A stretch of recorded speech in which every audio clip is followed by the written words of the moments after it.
આજે તો મેં અને મમ્મીએ છે ને સાથે મળીને જામફળનું જ્યુસ બનાવ્યું. ઘરે મહેમાન આવવાના હતા ને એટલે મમ્મીએ અને મેં વિચાર્યું કે મહેમાન આવે ને ત્યાં સુધીમાં આપણે જ્યુસ બનાવીને રેડી રાખીએ, જેથી કરીને મહેમાન આવે એટલે આપણે બધાએ સાથે મળીને પીવાનું જ રહીએ.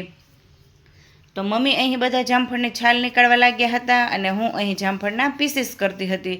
અને વચ્ચે વચ્ચે હું અને મમ્મી જામફળ પણ ખાતા હતા. જામફળ ખૂબ જ ટેસ્ટી અને સોફ્ટ પણ હતા, એટલે ખાવાની પણ મજા આવતી હતી અને એનો જ્યુસ પણ બહુ જ સરસ બનશે. તો હવે મમ્મી અહીં છાલ બધા જામફળની કાઢી લીધી અને મેં અહીં બધા જ જામફળના પીસીસ પણ કરી લીધા. તો મિક્સર જારમાં હું થોડા પીસીસ લઈ લઈશ, ત્યારબાદ હું એમાં સાકર એડ કરીશ અને થોડા ફુદીનાના પાન એડ કરીશ અને જરૂરિયાત પ્રમાણે એમાં થોડું પાણી એડ કરીશ અને ત્યારબાદ એને હું પીસી લઈશ. હવે હું અહીં એને મિક્સર જારમાં પીસી લઈશ. પીસાઈ જાય પછી એને આપણે એક ગરણીમાં ગાળી લેવાનું છે, જેથી કરીને જામફળમાં જે બીના ભાગ હોય ને એ બીનો ભાગ નીકળી જાય અને પલ્પ ગરણીમાં સરસ ગળાઈ જાય.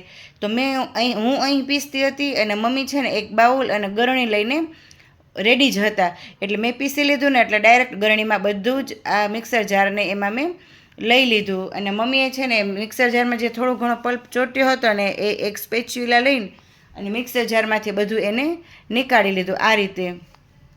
હવે હું સેમ આ જ રીતે જે બીજા જામફળના પીસીસ બચ્યા છે ને એને પણ પીસી લઈશ થોડું થોડું કરીને.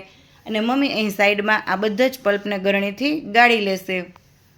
તો પલ્પ આ રીતે મમ્મી ગાળતા હતા અને હું બીજા પીસને જે જામફળના પીસને હજી પીસવાનું બાકી હતું ને એને પીસતી હતી. તો આ રીતે મમ્મીએ છે ને બધા જ પલ્પને ગરણીમાં ગાળી લીધો હતો અને લાસ્ટમાં મેં પણ એક વખત થોડું ગાળી લીધું હતું. અને હવે હું એમાં બાકીના બીજા મસાલા એડ કરીશ, જેમ કે સંચળ છે, લીંબુનો રસ છે અને ત્યારબાદ મારે જેટલું પાતળું જ્યુસ રાખવું છે એ પ્રમાણે હું એમાં ઠંડુ પાણી એડ કરીશ. જો તમારે ઠંડુ પાણી એડ ના કરવું હોય, નોર્મલ પાણી એડ કરવું હોય તો પછી તમે એમાં આઈસ ક્યુબ પણ નાખી શકો છો અને આઈસ ક્યુબ ન નાખવા હોય તો આ રીતે ઠંડુ પાણી પણ એડ કરી શકો છો. હવે આ બધું જ એડ કર્યા બાદ હું એને સ્પૂનથી સારી રીતે જ્યુસને મિક્સ કરી લઈશ, જેથી કરીને જ્યુસ એક ટેસ્ટનું સરસ બની જાય. તો અહીં આપણું જ્યુસ જામફળનું બનીને તૈયાર છે. ત્યારે હવે હું એને ગ્લાસમાં સર્વ કરી લઈશ મહેમાનો માટે. હવે જ્યુસને ગ્લાસમાં લઈ લીધા બાદ તમે એને ઉપરથી લીંબુથી અથવા તો ફુદીનાથી કંઈ પણથી તમે એને ગાર્નિશ કરી શકો છો. તો મેં અહીં જ્યુસ ઉપર આ રીતે ફુદીનાના પાન મૂક્યા હતા, જેથી કરીને એ મસ્ત એકદમ સરસ લુકમાં દેખાય. તો અહીં આપણું આ ફુદીના ફ્લેવર અને ફુદીનાથી ગાર્નિશ કરેલું જામફળનું જ્યુસ બનીને તૈયાર છે. બસ પછી તો અમે જ્યુસ બનાવી અને રેડી રાખ્યું. એટલી વારમાં તો મહેમાન પણ આવી ગયા હતા.